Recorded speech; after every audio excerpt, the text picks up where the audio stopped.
15 seconds. Uh-oh.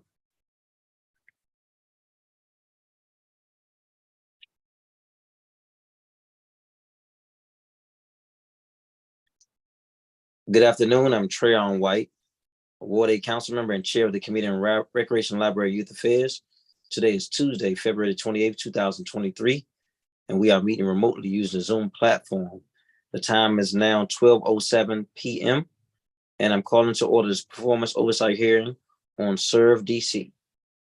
The Mayor's Office on Volunteerism and Partnership, better known as Serve DC, is DC's government's agency dedicated to promoting service and strategic partnership as an innovative, sustainable solution to pressing social challenges. Serve DC promotes volunteerism and service across the city with strategic community outreach and engagement. Serve DC manages a portfolio of services through their day-to-day operation, connecting residents with meaningful volunteer opportunities and establishing partnerships and collaboration among community, faith-based organizations, and the private sector, local and federal government as well. Serve DC receives federal grants funds from AmeriCorps and manages AmeriCorps state and national service program, which provides ongoing service opportunities and addressing critical needs in communities. I look forward from the testimony of the public witnesses here today and a discussion with our government witnesses. We have a panel before us now, which we can start promoting these panelists promoting the panelists forward. Our witnesses are Glenn Ogilvy, Center for Nonprofit Advancement, Alexandra Fields, CASA for Children of DC, Cynthia Davis, DC Family Child Care Association, Noma Golden,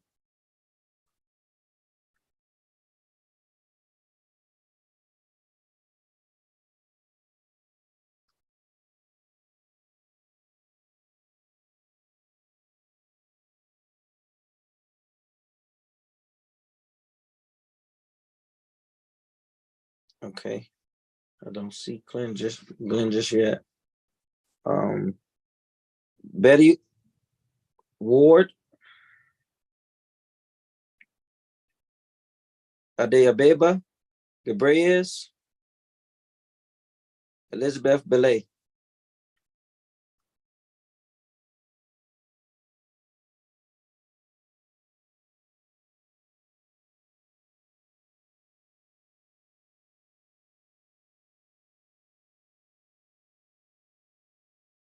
Okay. I see you are here and present, Ms. Fields, so we're going to go and start with you while we wait for everyone else. Thank you, Councilmember White, and good afternoon.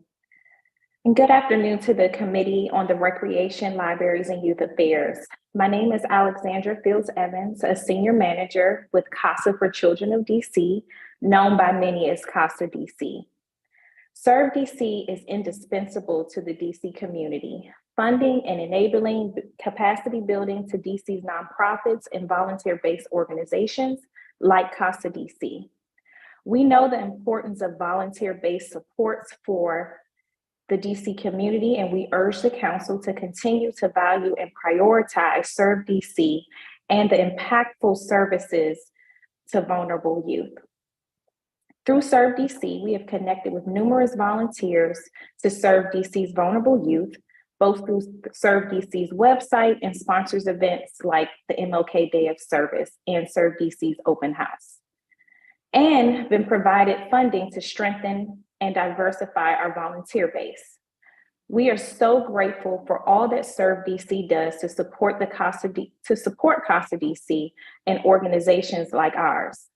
And I look forward to further opportunities for partnership, collaboration, and funding. For 20 years, CASA DC has provided compassionate, trauma-informed, and cost-efficient care for DC's most vulnerable youth, foster children, and since 2016, juvenile justice-involved youth. CASA DC is the only organization in DC that unites child advocacy with mentorship. Our volunteers are the heart and the core of our work. Our volunteers are recruited from the DC community, representing all backgrounds and experiences. They complete a robust trauma-informed and culturally responsive training to become CASA's court-appointed special advocates. The youth we serve are systems involved. Most have experienced significant and compounded childhood trauma, profoundly impacting their present and future outcomes. But the presence of a positive and consistent adult figure is a known protective factor against this indigenous impact of childhood trauma. Our CASA volunteers are the protective factor for DC's trauma-impacted foster children and juvenile justice youth. CASA's develop a supportive one-on-one relationship with our youth, engaging them in positive experiences and empowering youth to achieve key goals. That personalized one-on-one relationship informs CASA's advocacy, ensuring that child's voices are heard and best interests are in mind. Not only is this work impactful, it is transforming. Our youth are doing better in school than their peers. Last year, 201 youth were assisted in education and learning by their CASAs. With the support, more than half of our youth are meeting or exceeding expectations in school, 8 times higher than the DC foster youth as a whole. With robust well-being support from our CASAs, 210 of DC's vulnerable and trauma-impacted youth were able to identify and practice healthy coping skills. 211 demonstrated positive communication and pro-social behaviors. 207 were supported in building key life skills, with CASAs preparing 108 for the workforce and empowering 196 to develop strategic goals. Our juvenile justice program Bridges builds protective factors in the juvenile justice youth to prevent recidivism.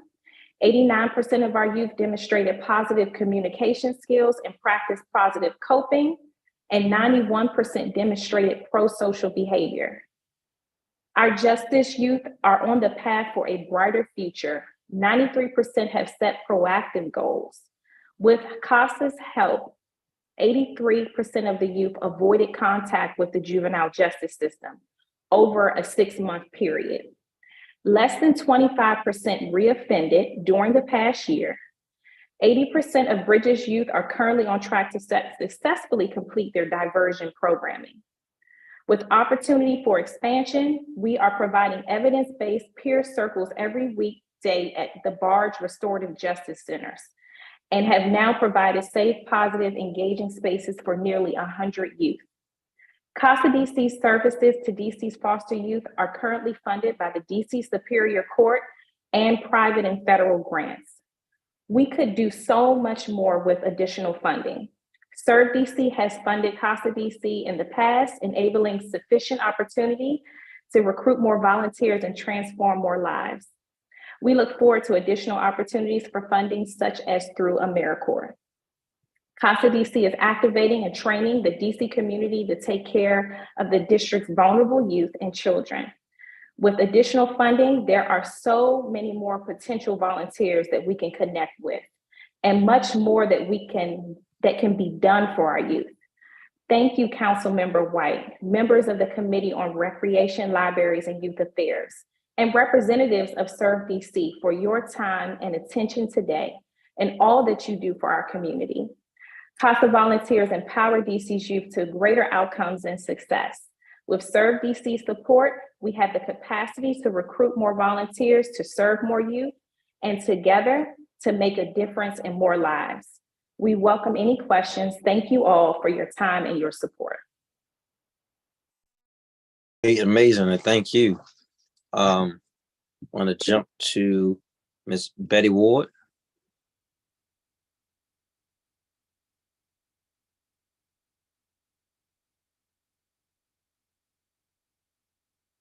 You're muted. You're muted. Thank you. Can you hear me now? Yep. Good afternoon, Chairman White, other members of the committee, and panelists. I'm delighted to have a chance to give professional and field service caveats related to my longtime association with Serve DC. My association began with this organization in 2009, and I became the Emergency Preparedness Officer of the District Department of Transportation. It was my responsibility to make sure that DDOT's emergency responders were trained across the board in emergency preparedness. Now, that was accomplished through having them take, part of it was accomplished having them take part in FEMA-sponsored courses. Unfortunately, DDOT did not have budgets for them to get what we call professional and in-class training. And at one of our meetings that I attended for Homeland Security, I met several people from Serve DC. I discussed the possibility of having them come in as professionals to train and make sure that DDOT's emergency responders were ready for any kind of emergency. Without hesitation, those people came in and for at least 5 years at Gallaudet University served as the in-class trainers until we could get some additional outside resources. As a result, DDOT's building emergency response teams and emergency liaison officers became some of the most proficient, not only in the district, but in the region. For some of you who may not know what building emergency response mean, or BERT, it served as the internal firewall to respond to all kinds of emergencies at 11 locations for DDOT. The emergency liaison officers, some of you are probably more accustomed to because they are the ones that we train to go to Homeland Security. We also, as a result of the training we received from ServDC, were able to send them to the Secret Service Emergency Office. We were able to send them to MPD Emergency Center, as well as the other ones that we have. Now, this is what I did as the former emergency repair officer with ServDC for DDOT. I retired from that position in December, but I decided that I did not want to just drop what I had been doing for the last 18 years. So I contacted ServDC and asked them to participate in DDOT's annual FEMA National Preparedness Month, and they came graciously. And that's when I talked to Frances Whaling about continuing what I was doing. And she recommended my becoming a part of CERT, which I did. So I completed the training and now I'm certified and continuing that operation. That would not have been possible without ServDC. In addition to that, ServDC over the years has made sure that whatever resources we needed to keep our people up to date, they provided. In addition to that, ServDC developed a 4-hour special course on CERT for DDOT emergency responders. And we took it around to 4 different locations. And they even created a special certificate to say we have more than just an introductory course to CERT. So without the benefit of CERT, DDOT's emergency responders would not have the reputation of being very well equipped to respond to whatever is provided and needed in the District of Columbia. I will continue to be a CERT volunteer, and I do look forward to being any kind of resource that I can. And I would please ask you to continue the funding for a very valuable resource, not only in the District of Columbia, but across the National Capital Region. Thank you. Much. I appreciate that. I'll come back to you in 1 second. Trying to see if Mr. Ogilvy came in from the Center for Nonprofit Advancement. I thought I saw something.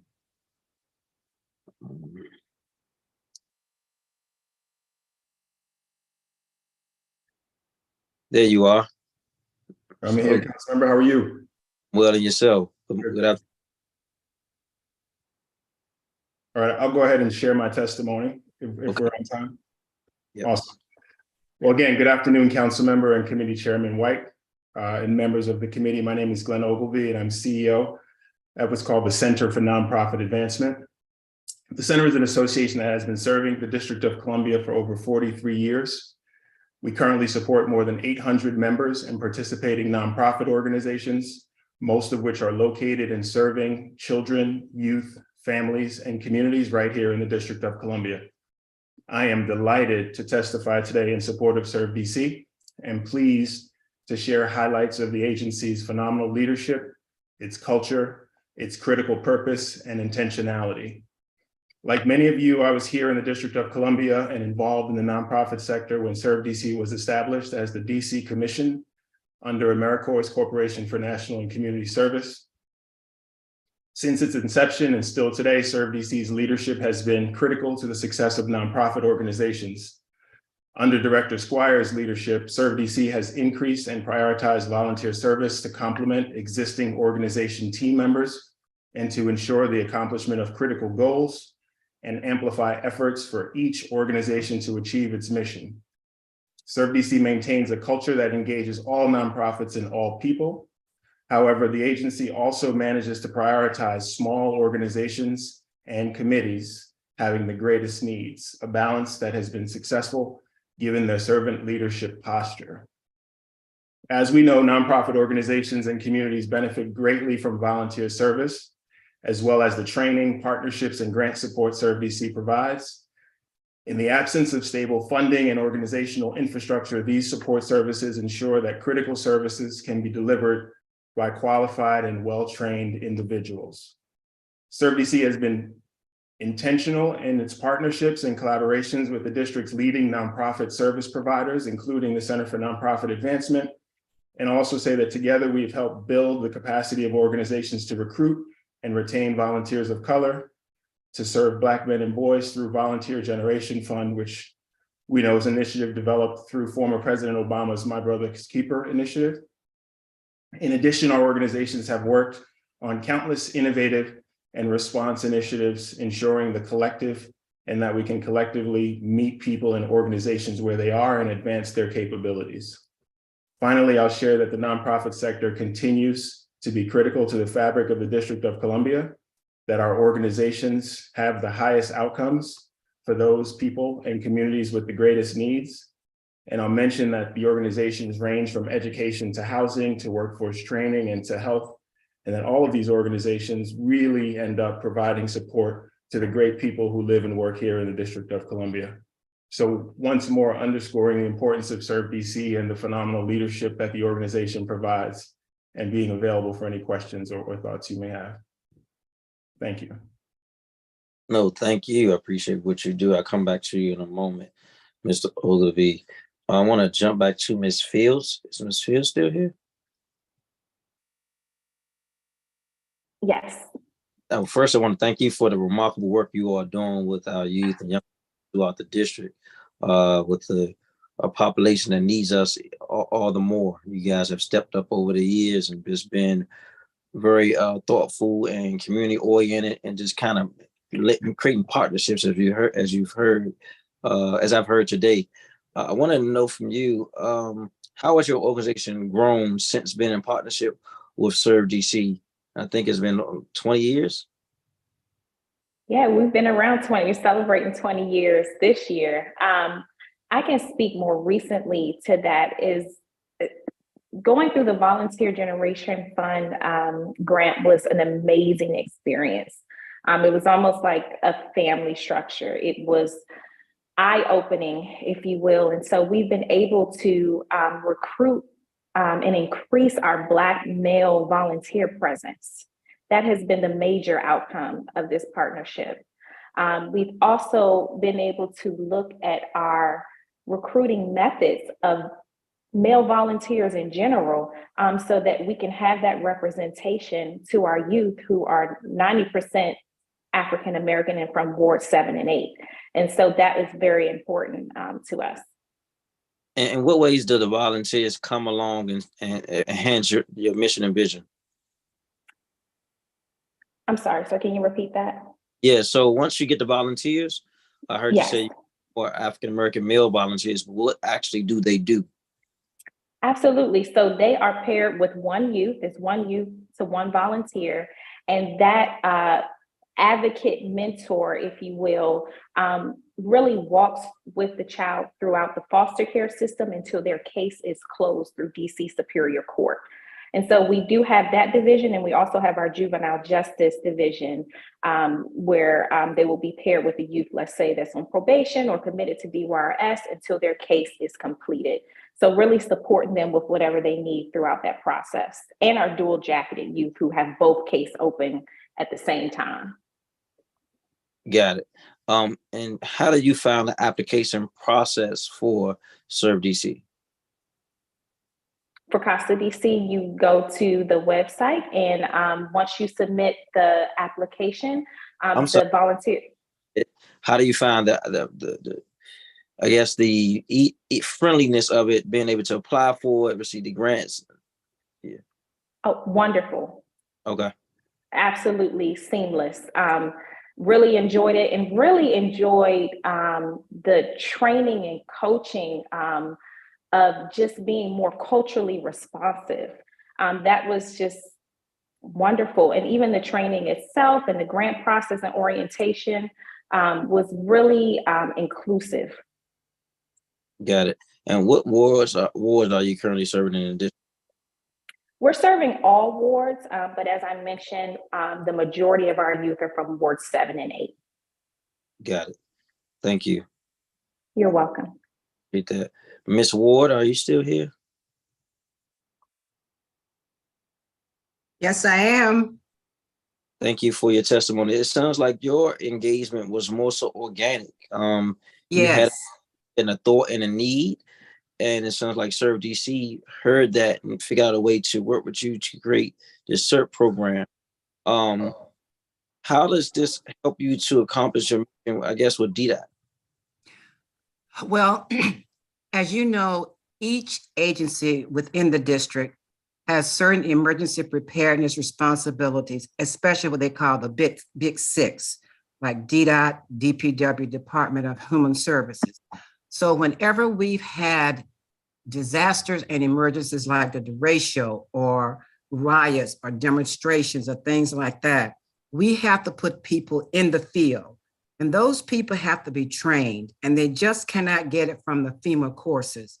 So Serve DC people who were also in emergency preparedness came in and helped us do practical applications of the education they had learned. And so therefore, those resources that we couldn't pay for in the beginning, they were in-house at Serve DC. And they unstintingly made sure that whenever I was able to get a national our training at Gallaudet, they came into the classroom, made sure that our people were well equipped to respond to what they call the 18 national emergencies, any one of them, be they biological, man-made, or whatever. Those people at Serve DC knew about them, knew resources we need, and they did it. And I heard you say you've been doing this since 2009. How long have you been partnering with Serve DC? Since 2009. Okay. 2009. Okay. And what specific courses do you offer in addition to introductory to CERT, if any?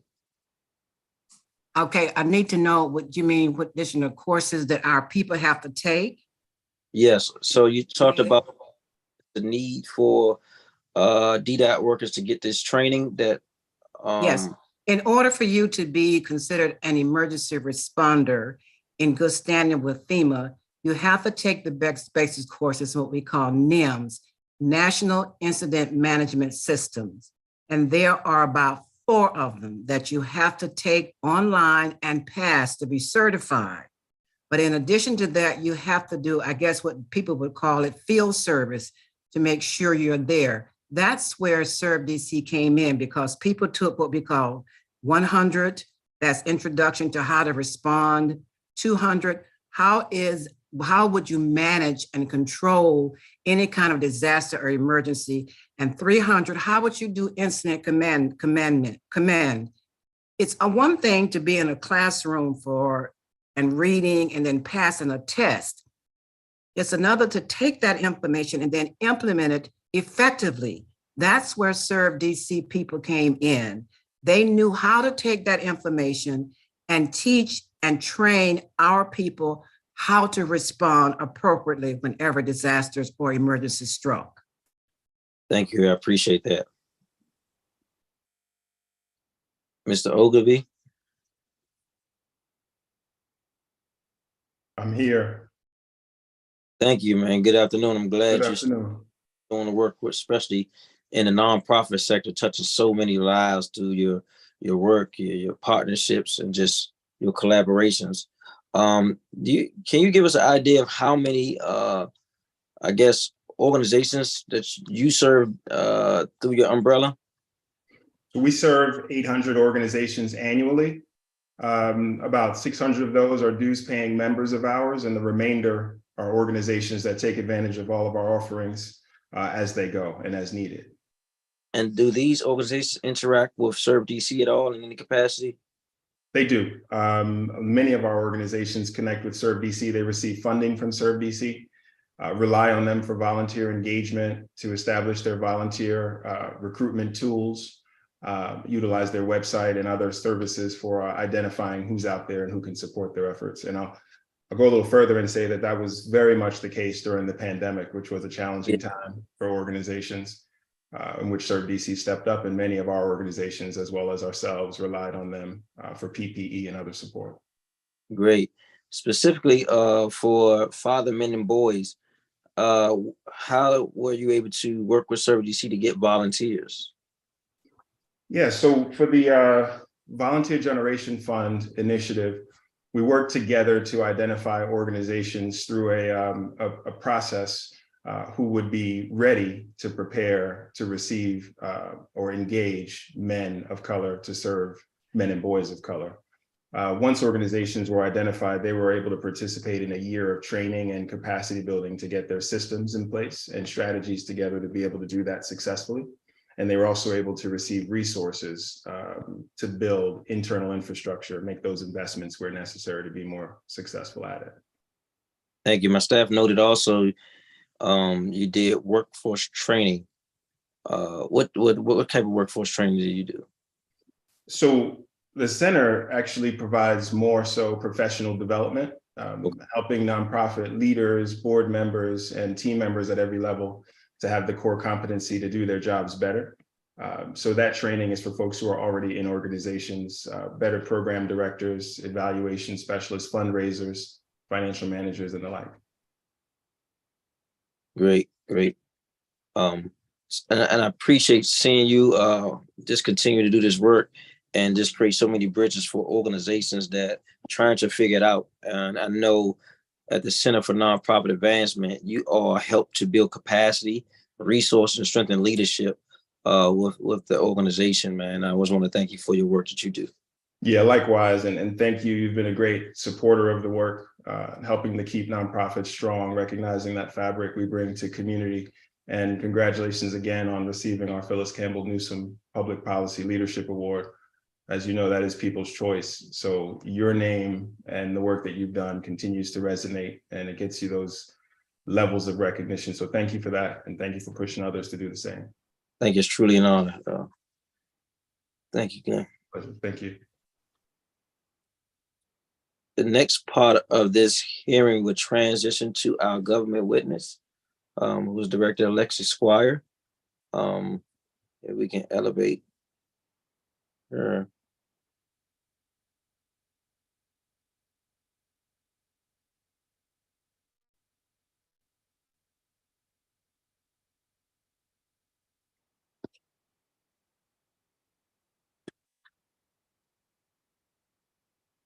Good afternoon. You can start off with your opening statement. Good afternoon, Councilman. I will start with my testimony. Good afternoon, Chairman White, members of the committee, our witnesses that are joining us today, and members of the public.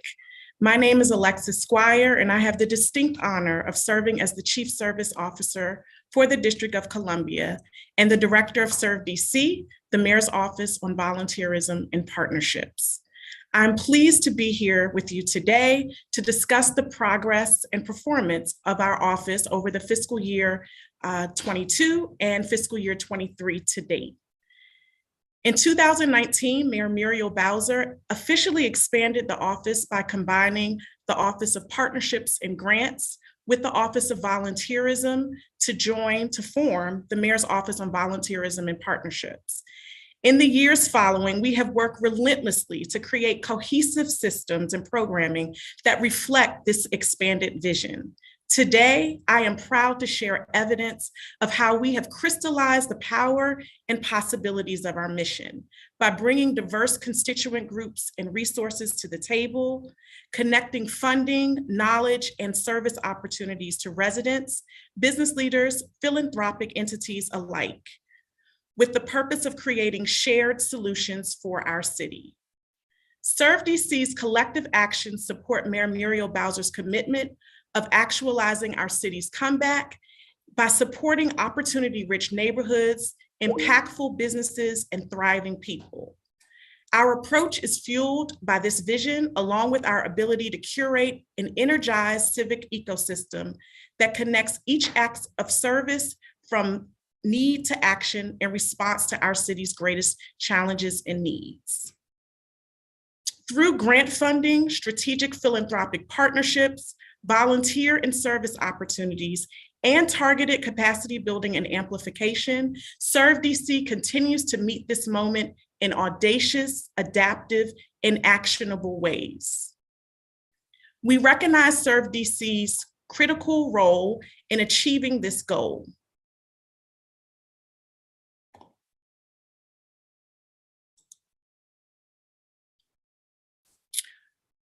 My apologies. We recognize Serve DC's critical role in achieving this goal and continue to posture our time and efforts to serve as a connector, curator of service, community convener, capacity builder, and conductor of donations and resources that our city and residents across all 8 wards deserve. In fiscal year 22, Serve DC maximized our impact by becoming a chief connector, not only collaborating with our intra-district government agencies, but also connecting socially responsible corporate and philanthropic partners to our most deserving communities and local community and faith-based organizations to meaningful volunteer funding and capacity building possibilities. One of our most vital vehicles for connecting Serve DC to thousands of constituents is our volunteer and donations portal. This virtual platform, launched during the onset of the global pandemic, enables Serve DC, along with 200 DC-based organizations and agencies, to highlight their mission, their programmatic features, and diverse volunteer opportunities. To date, 9,057 registered volunteers have joined our network and remain at the ready to respond to any of the 200+ volunteer opportunities hosted by organizations across each ward. Through the volunteer portal, Serve DC also connects and deploys Mayor Bowser's DC Snow Program, volunteer program, in times of inclement weather. A team of over 600 snow heroes answers the call for service by shoveling the sidewalks and walkways of homes belonging to seniors and residents with access or functionality needs, ensuring they have clear paths of access to essential services like food delivery and medical appointments.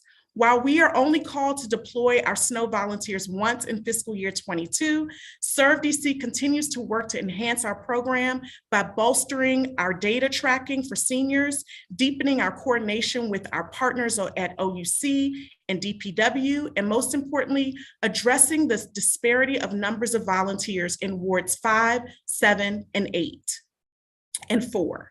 By engaging trusted community-based organizations within each ward, leveraging multi-sector partnerships with businesses like Safeway and Starbucks, and hosting weekly recruitment pop-ups and info sessions, we are doing our job to make sure that local influencers like the Washington Spirit are also a part of our efforts.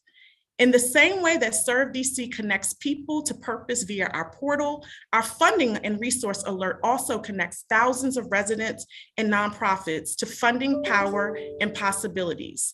This is a bi-weekly publication and it is a touchstone tool within our office. It provides customized offerings of local, federal, and private grant and funding opportunities, supporting critical focus areas such as education, health and human services, youth and families, racial equity, public health, among others.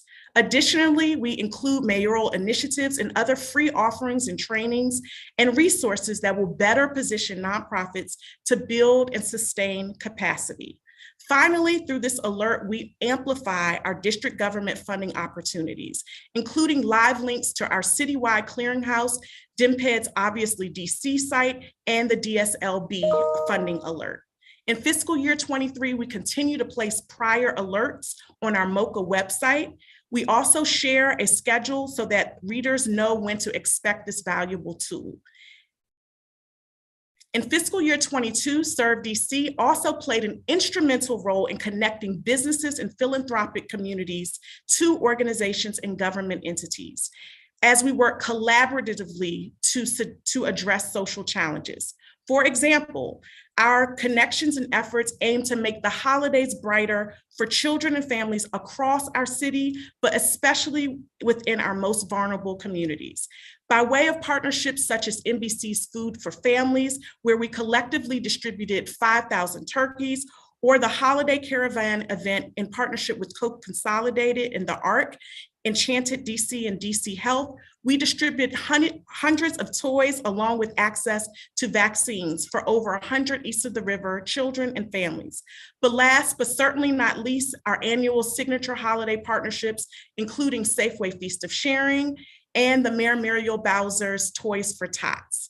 This special and festive event, powered in partnership with the U.S. Marine Corps and DPR, along with 40 volunteers, supported 790 local parents and caregivers to make their family's holiday bright through access to 3,000 bags of toys, gifts, and bikes.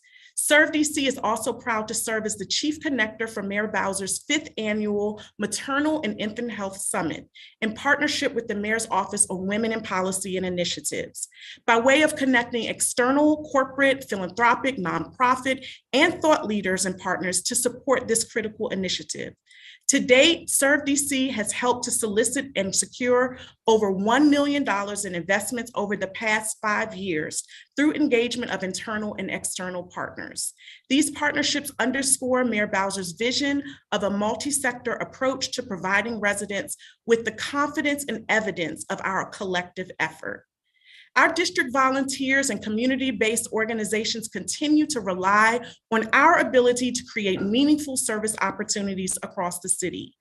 In fiscal year 22, Serve DC's signature service days rocket-fueled our efforts to become the premier service provider for traditionally service-oriented days like 9/11 and MLK Days of Service, along with Global Youth Service Day. Across the 3 seasons of service days, as they are commonly referenced, we activated approximately 780 volunteers to pack over 200,000 pounds of food, secure and donate over 500 warm coats and hats and gloves to Martha's Outfitters, and arrange and directly distributed 200 plus emergency goat and grocery boxes to seniors in Ward 8's Arthur Caper Senior Community. We also partnered with 40 DCPS students to beautify and build free libraries and book nooks and plant boxes at Ballou High School and surrounding areas in partnership with DOES and the National Arboretum. In fiscal year 22, Serve DC also served as our city's premier conveners. We continue to be dedicated to bringing forth fresh and diverse ideas, perspectives, and resources for the purpose of creating deep impact within our city. To support this goal, Serve DC produced several convenings that align with Mayor Bowser's priorities of supporting safer and stronger and more inclusive communities. Our Serve 202 Partnerships and Priorities series is one clear example of this commitment. In partnership with the Center for Nonprofit Advancement, a leading regional nonprofit membership organization, Serve DC hosted 3 separate convenings with leading public and private stakeholders for the purpose of highlighting the city's most current and critical mayoral priorities and social challenges. and featuring the most innovative initiatives and investments designed to inspire shared solutions. Our fiscal year 22 Serve 202 topics included exploring DC's COVID-19 recovery and gun violence prevention, and it was hosted at Busboys and Poets in Anacostia, featuring a multi-sector panelist and award-winning author and local native Jason Reynolds. Other Serve 202 topics included exploring racial equity through volunteerism and community service, and exploring the programming, policy, and role of philanthropy in financial empowerment by centering youth, women, housing, and returning citizens. For the 5th consecutive year, Serve DC also participated in DC Startup Week, the fastest growing startup community in the DC metropolitan area. This convening successfully connects, educates, and fuels a thriving startup ecosystem. Serve DC was honored to facilitate a discussion that featured the lessons learned from panelists Nia Jones of Brown Girl Jane, Tara Cash of City Swing, and Daryl Perkins of Broccoli City. Serve DC also is a strong champion of shaping and amplifying the spirit of service within our city.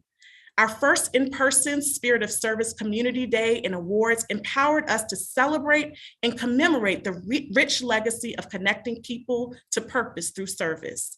The SOSA Awards honors district residents, community-based organizations, and businesses that displayed a remarkable commitment to service in the areas of volunteerism, national service, philanthropy, and community resilience.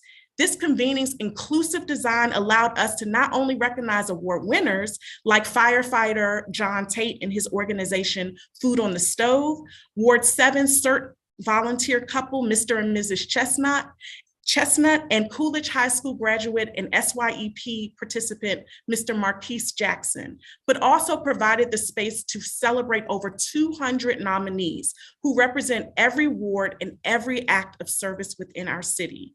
We found Ward 8's RISE demonstration pavilion to be the perfect backdrop for this family-friendly community day and welcomed 350 attendees to fully engage with over 40 local government agencies and community-based organizations, with resources, tasty food provided by our partners at Wegmans, Roaming Rooster, and Tacoma Station. The day would not be complete without a service activation, so we also equipped attendees to build over 200 toiletry care kits for our neighbors experiencing homeless at the nearby St. Elizabeth's Men's Shelter. This convening would not be possible without the vision and support of our mayor, along with external partners such as Red Brick, LMD, Emerson Collective, Congress Heights Community Training and Development Corporation, and our event MC local activist Easy Street. In fiscal year 22, Mayor Muriel Bowser and Serve DC also presented My Brother's Keeper volunteer fair and fireside chat. The signature event was produced in partnership with AmeriCorps, National Reentry Advocacy Organization Reform Alliance, and the Smithsonian's National Museum of African American History and Culture in recognition of the museum's 6th anniversary. 25 nonprofit organizations, CASA was one of those, serving men and boys of color, tabled to recruit an average of 30 new volunteers, followed by a dynamic fireside chat that explored innovative best practices to support positive life outcomes for young men and boys of color in our city. Thought leaders included local activist and author, Mr. Tony Lewis Jr., former longtime chief of staff to Congressman John Lewis, Michael Collins, national researcher and NAACP executive, Mr. Ivory Tolson, and dozens of local young men and boys of color who were able to share deep insight, feedback, and questions for our panelists. As the district's Commission for National and Community Service, Serve DC continues to commit to increasing the capacity of local community and faith-based organizations. Our approach is anchored in awarding grant funding from AmeriCorps, along with providing training and technical assistance support that helps to increase organizational capacity. Each year, Serve DC awards nearly $5 million in federal AmeriCorps grants to district-based nonprofit organizations to strengthen their ability to address critical challenges, including education, racial inequity, economic mobility, and others. It is our responsibility to direct resources through funding and identifying service pathways. As we continue to recover from the global pandemic, we are best positioned to understand the unique challenges of our community and work to create solutions through our capacity building efforts. In response to our city's increased experience with gun violence and with the support of AmeriCorps funding, we introduced gun violence prevention as one of our core funding priorities. In fiscal year 22, Serve DC began creating inroads with local organizations focused on innovative and effective gun violence prevention efforts. By hosting informational sessions and technical assistance in partnerships with the Mayor's Office on Gun Violence Prevention, we provided targeted capacity building opportunities with the goal of empowering these organizations to attract and retain federal funding opportunities. We are also pleased to fund a new formula grantee in fiscal year 22, the Foster and Adoptive Parent Advocacy Center, a DC-based organization committed to improving the quality of life and well-being for children and empowering foster and adoptive parents. Serve DC's AmeriCorps Volunteer Generation Fund, which we've just heard about, that grant enables Serve DC to introduce federal funding by way of micro grants in the amount of $10,000 to grassroots organizations to increase their capacity to attract men and boys of color to serve as volunteers as mentors. Through a series of in-person office hours and webinar sessions, Serve DC provided technical assistance as applicants worked to prepare their submission materials. Awarded grantees also participated in a 5-week learning cohort focused on effective volunteer recruitment strategies, data collection, and reporting best practices. Through this comprehensive support, grantees are now primed to attract and secure additional Serve DC and AmeriCorps funding.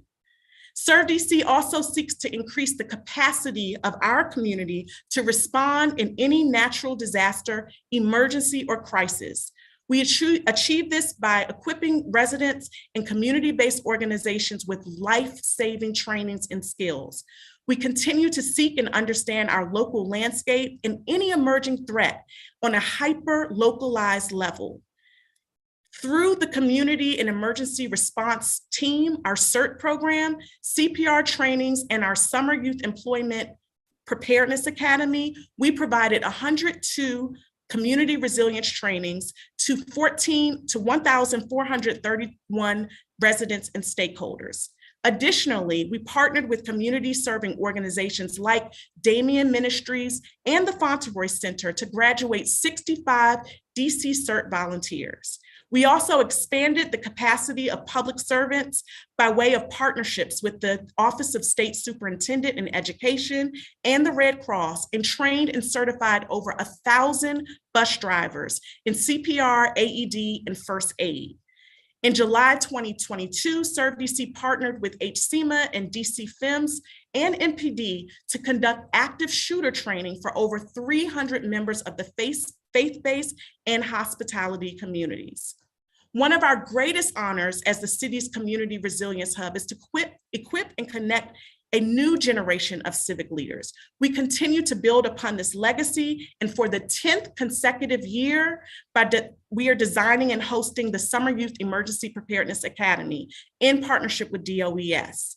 We introduced 35 young people ages 14 to 24 to emergency management professions, to public safety experts, and career exposure in the DC fire and EMS fields, also in forensic science and DC HCMA.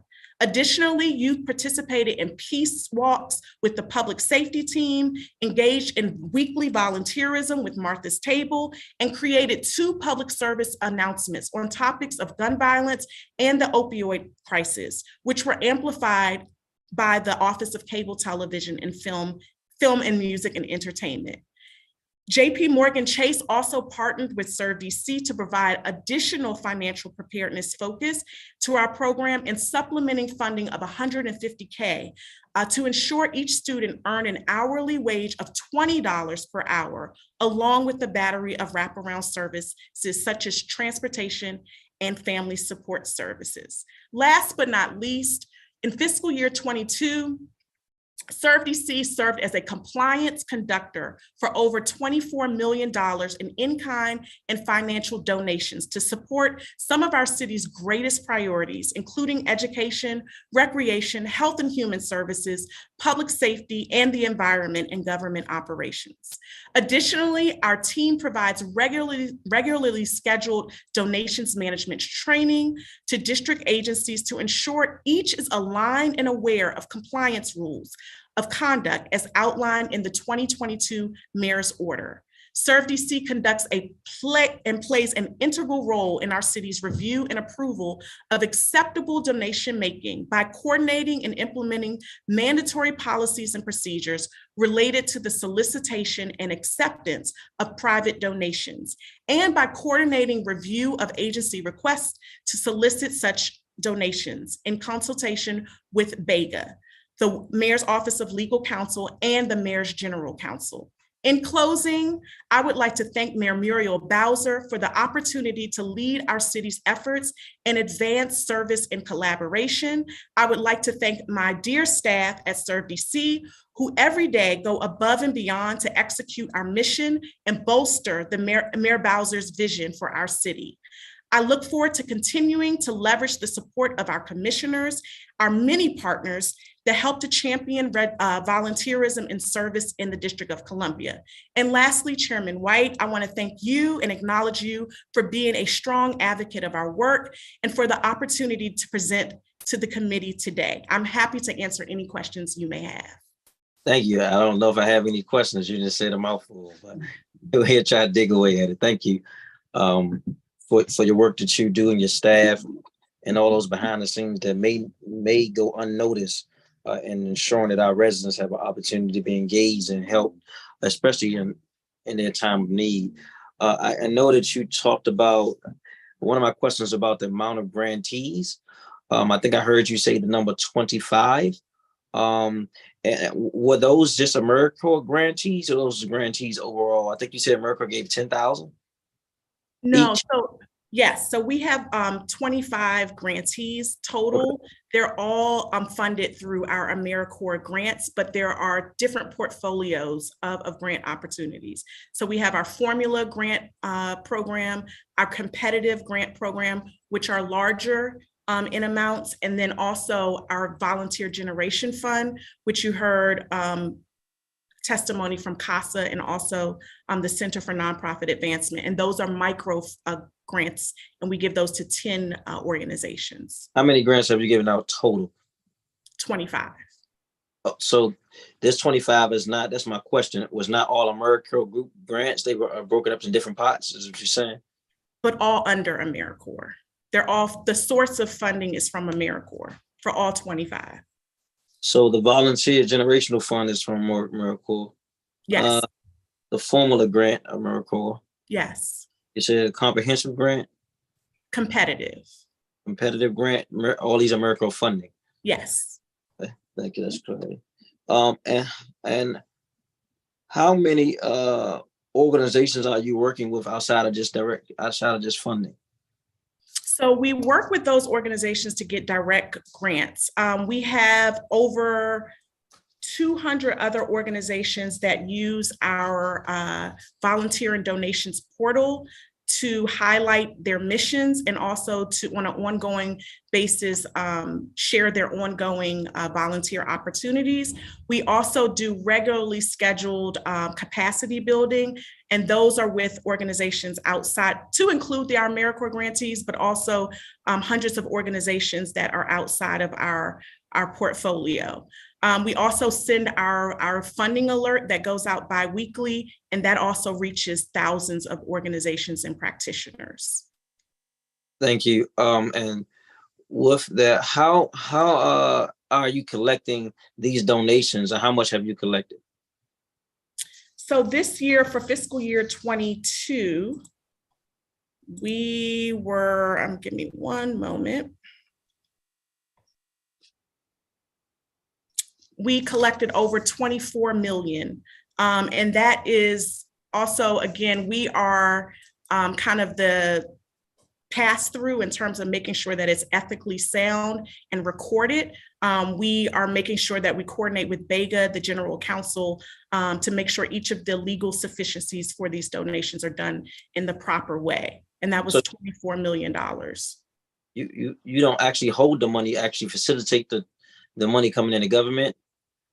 No, we Explain. just process it and record it and make sure that it's done Right. in a legally sound and ethically sound way. Okay. I wanted to know, what's your mechanism of reaching out to, because I heard, CASA, DC, I heard for non-investment, even the work you're doing with DDOT, but how are you reaching out to other organizations that may not know what you're doing with Serve DC? Thank you. I appreciate that question. We are really amplifying through our community outreach. We make sure that we have deep ties to organizations, especially east of the river. We amplify a lot of their, community activations. We make sure that we're present, but we also amplify their organization priorities and resources during our funding alert. And so we make sure we have those deep ties. We're also amplifying all of our grant openings through our funding alert and through social media. So we're making sure that each of our wards we're being very connected and intentional of how they are aware of our grant opportunities. I also noted that JP Morgan Chase gave $150,000. Yes. What did they funded to do? Yeah, so that was an exciting opportunity. They supported our summer youth employment program. So with their support, we were able to give all 35 of our participants $20 an hour as opposed to the $16 an hour. We also were able to help them with wraparound services like family supports, transportation, and other kind of wraparound services. That's amazing.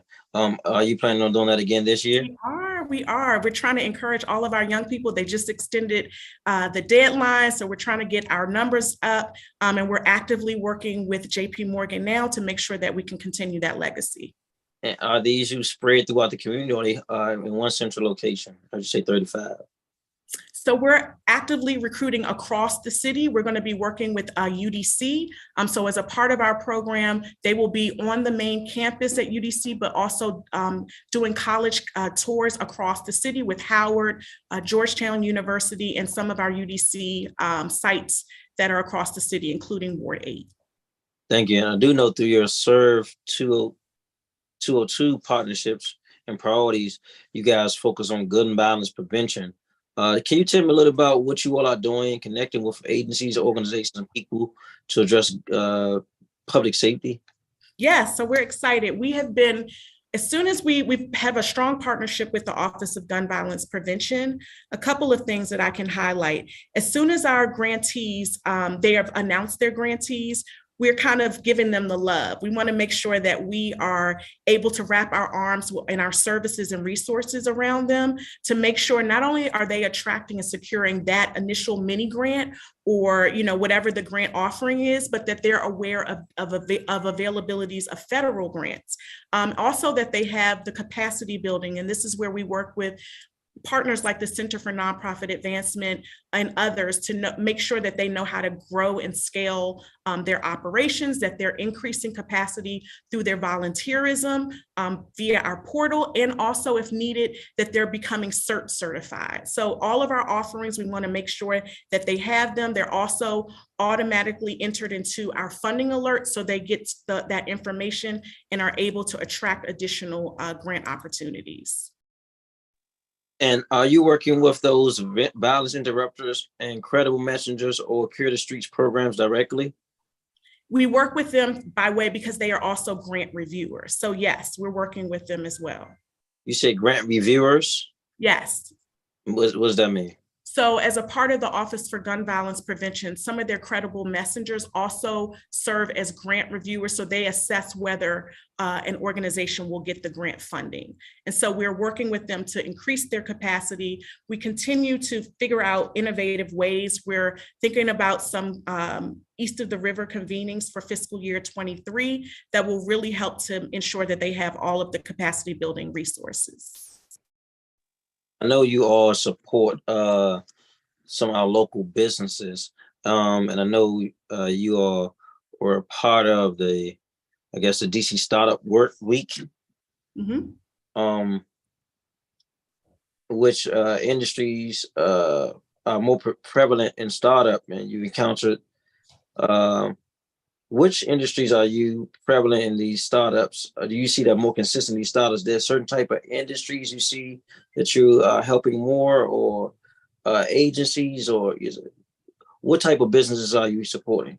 Yeah, so when we say support, we're amplifying companies that want to do good, and right. And so I think the trend, if there was a trend, what we're seeing in the startups is that a lot of times in previous business models, companies would grow and then say, okay, we're doing well. Now it's time to share the wealth. And what we're seeing as a trend with startups is that out the gate, as they start their model, they want to give back to community. And so Serve DC is here to make sure that we're able to amplify their models, whether they have a foundation, whether they're, kind of embedding volunteerism and giving back as a part of their startup model. And so companies like City Swing that, just opened up in recent years, we want to amplify and really inspire others to have that model as a business.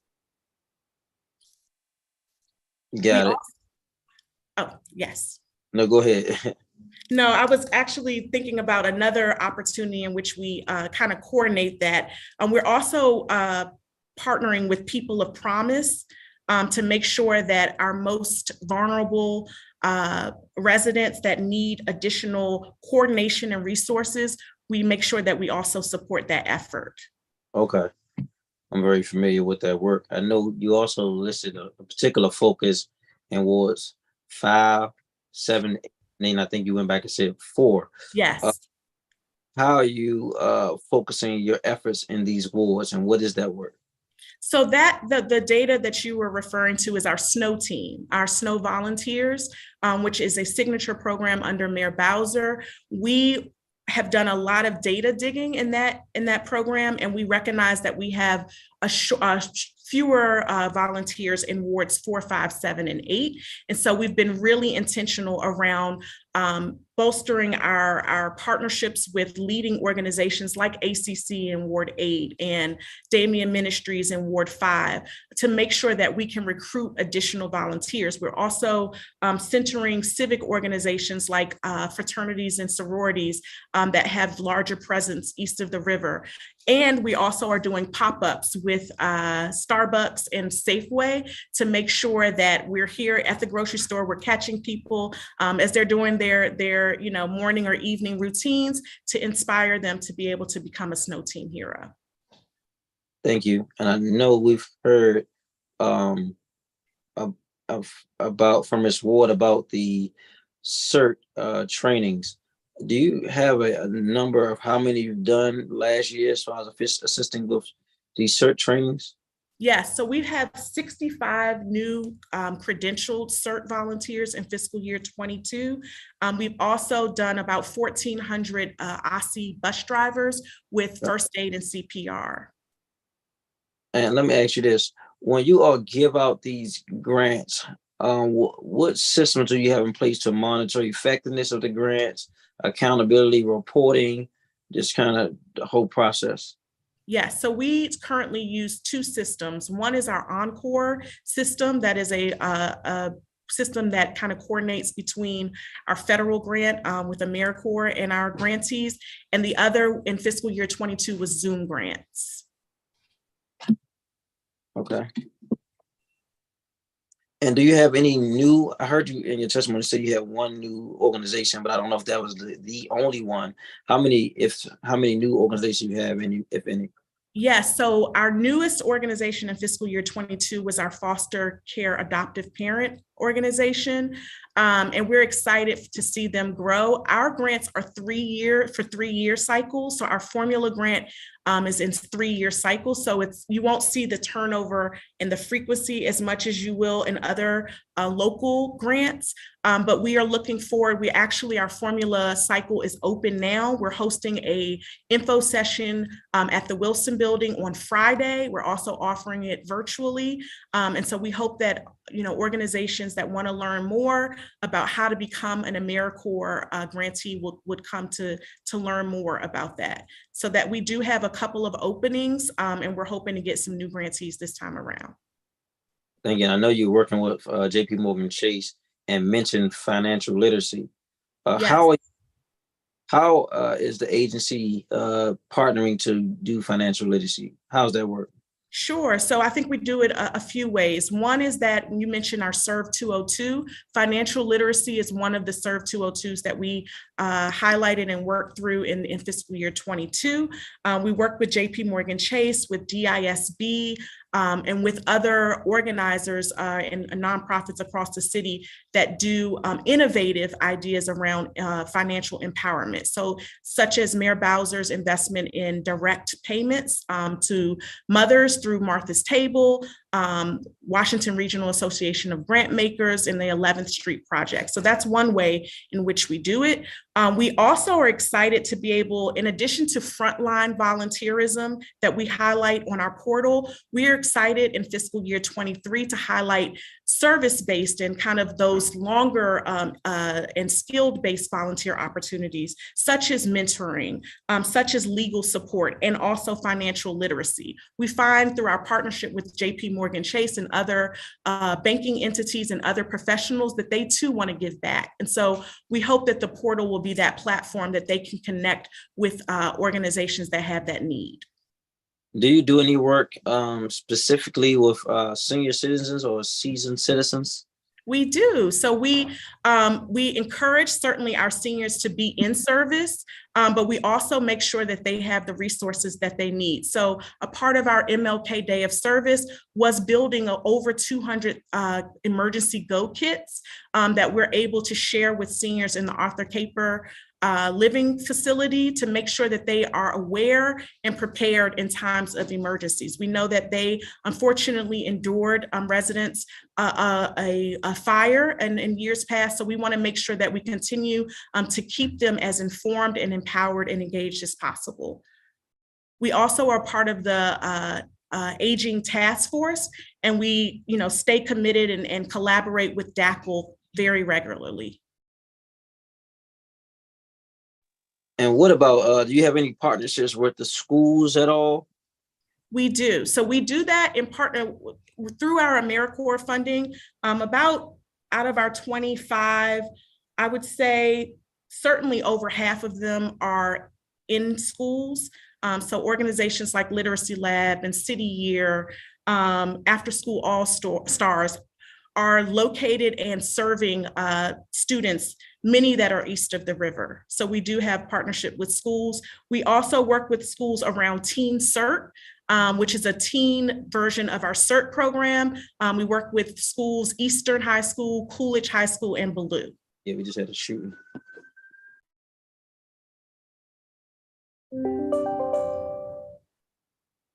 You said, I'm sorry, the last part I got distracted. You said Eastern High School, Ballou, and Coolidge are where we are in the schools helping teens to get the CERT credentialing and opportunities. That's critical. I like that because I think that I was in a conversation day before yesterday about youth and young adults being prepared to go into the workforce and having some skills and trainings to be employable. Absolutely. And I guess the conversation was how our schools in our CTE programs partner with other organizations with certifications to help them get some real skill if they don't go to college. Absolutely. We also do it through our SYEP program. Our goal is to really career readiness through that program.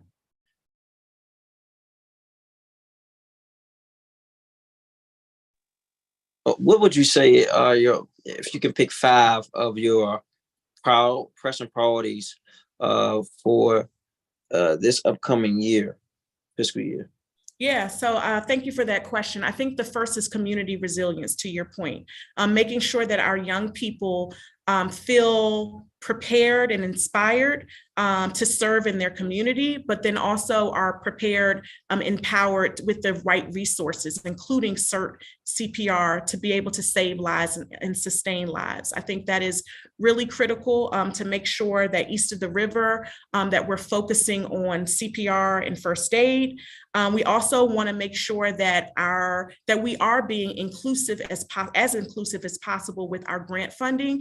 As I shared in my testimony, we've added gun violence prevention as one of our focus areas, unprecedented across AmeriCorps. And so we have a local lens to the funding that we're doing. So we're working hard with the Office of Gun Violence Prevention and the ONE's office to identify promising organizations that we feel will be a good fit to be able to have this funding and be able to grow and increase their capacity. I would say that is another critical priority.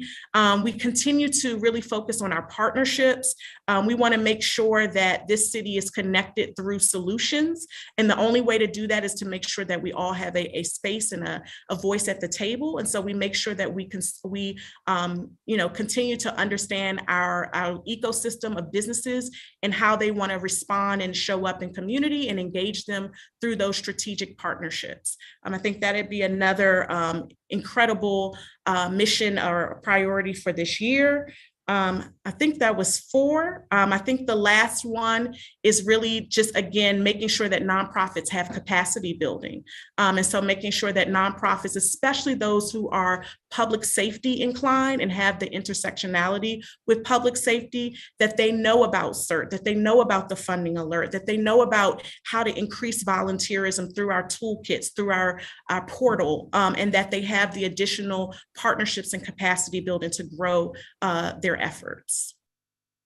I know you stated that you have a partnership with at least 16 or more sister agencies. What are those agencies, and what are you partnering with them to do? Most of them you named, but I don't think. Sure. So certainly we are positioned within the Mayor's Office of Community Affairs.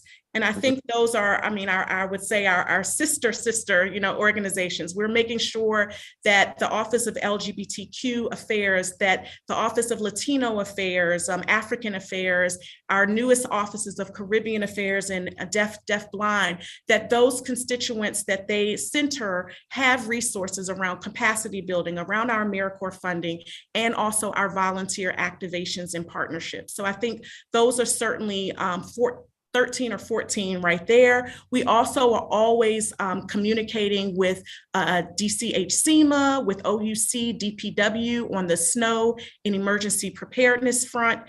We also, from a grant perspective, we're also partnering with the Office of General Counsel and also the City Administrator's Office. So those are a few.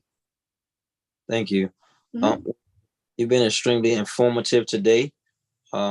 Your testimony was opening testimony was very informational.